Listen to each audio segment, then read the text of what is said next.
শাকটা ঠিক এই ধরনের, পাতাগুলো দেখে বুঝতে পারছো? পাতাগুলো আমি একটা আঙুলে করে নিয়ে তোমাদের দেখাচ্ছি, জাস্ট দেখো। পাতাগুলো হচ্ছে এই ধরনের, বুঝতে পারছো? এই হচ্ছে পাতাটা। তো এই পাতাগুলো এক একটা করে বেছে বেছে নিতে হয়, খুব কষ্ট কিন্তু বাছা, কারণ আমার তো কোমর পিঠ সব ব্যথা হয়ে যায়। তো যাই হোক, আজকে একাটি ছিল, তাও এটা দুদিনে আমি বেছেছি, আমি একবারে টাইম দিতে পারিনি। তো এবার দিয়ে দেবো এতে তেল, সর্ষের তেল। এতে কিন্তু কোনো জল টল, লঙ্কা কিচ্ছু পড়বে না, না লঙ্কা পড়বে না জল পড়বে, ঠিক আছে? শুধু তেল। তেল দিলাম,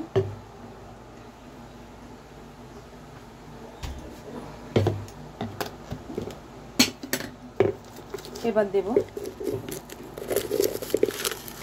লবণ, স্বাদ মতো লবণ দেব, আর দেব হলুদ।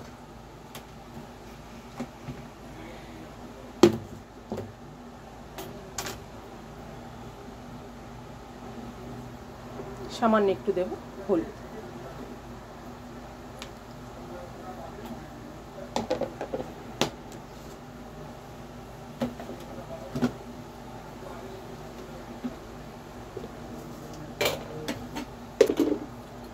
এইবার এই তেল, লবণ আর হলুদ ভালো করে মিশিয়ে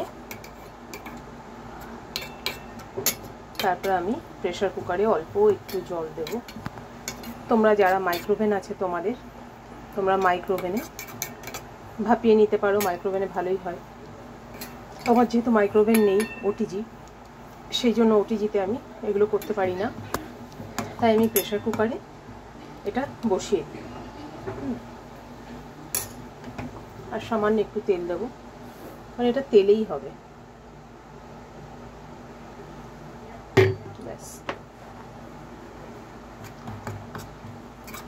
রোজ রোজ তাই বলে এইভাবে তেল কিন্তু খাওয়া চলবে না, ঠিক আছে? যারা স্বাস্থ্য সচেতন, আমিও তাই তেল খুব কম খাই, কিন্তু মাঝে মধ্যে এক আধ দিন চলে।